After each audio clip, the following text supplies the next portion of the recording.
Vis dažniau benzininius grandininius pjūklus naudoja žmonės turintys sodybas, privačius namus ar ruošiantys malką savo poreikiams. Tačiau ne visi turime reikiamų įgūdžių, kaip saugiai naudotis grandininiu pjūklu. Netinkami įgūdžiai gali būti pavojingi ir pjovėjui, ir aplinkiniams. Šios 7 pagrindinės taisyklės padės išvengti klaidų. Pirmoji taisyklė – tinkamai apsirenkite.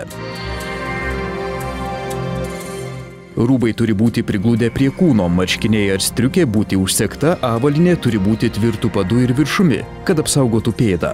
Mūvėkite darbinės pirštinės, šalmas ir ausinės apsaugos nuo traumų. Miškininkams gaminama avalynė yra su metalo apsaugomis, o rūbai su specialiu pamušalu, kurio ilgi pluoštai apsisuka apie pjūklo grandinę ir ją sustabdo. Antroji taisyklė – prieš įjungdami pjūklą patikrinkite grandinę ir stabdžių funkciją. Prieš pradedant darbą grandininių pjūklų reikėtų patikrinti, ar tinkamai įtempta grandinė, ar ji nėra atsipalaidavusi.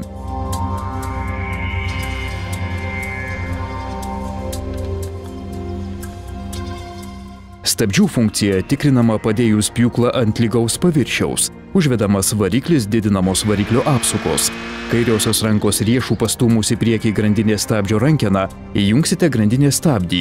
Grandinė turi iš karto sustoti. Jei pjūklų buvo dirbta anksčiau, reikėtų patikrinti, ar grandinė nėra atšipusi.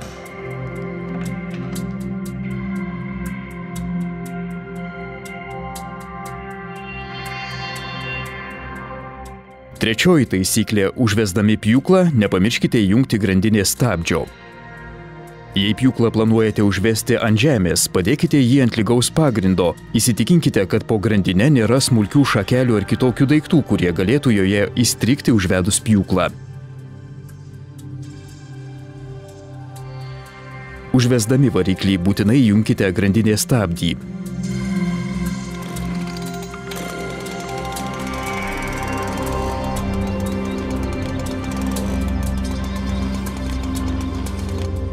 Ketvirtoji taisyklė – išmokite teisingai stovėti ir laikyti pjūklą. Dirbant grandininį pjūklą reikia laikyti tvirtai pirštais apėmus abi jo rankenas. Labai svarbu, kad kairiosios rankos nykštys būtų po priekinę rankeną, taip sumažės galimos atatrankos jėga.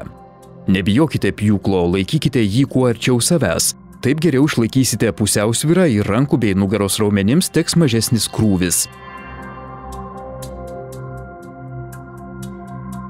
Pjūklą išlaikyti bus lengviau stovint tvirtai ir pražergus kojas. Kairioji šiek tiek labiau įsikišusi už dešinėje.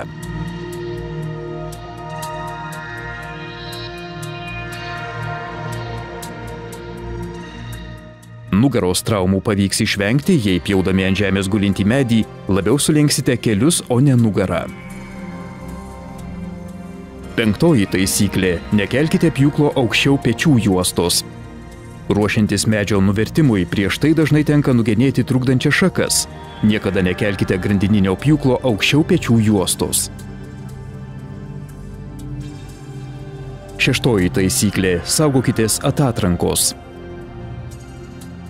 Genėdami šakas ar pjaudami medžio kamieną, niekada nepjaukite grandininio pjūklo juostos viršutiniąja dalimi. Dirbdami kairiosios rankos nykščiu visada apkabinkite pjūklo priekinę rankeną, kad atatrankos smūgis neištrauktų jo iš rankų. Dėl besisukančios grandinės jėgos pjūklas gali būti metamas į viršų ir atgal. Atatrankos pavojaus zona – pjūklo pjovimo juostos viršutinė dalis. Septintoji taisyklė – venkite miške dirbti vieni. Miške dirbti vienam pavojinga, geriau pasikviesti pagalbininką. Tačiau jei tai tampa neišvengiama, įspėkite, kur būsite savo artimuosius. Turėkite su savimi mobilųjį telefoną, vaistinėlę bei transporto priemonę, kurią esant reikalui galėtumėte skubiai išvažiuoti.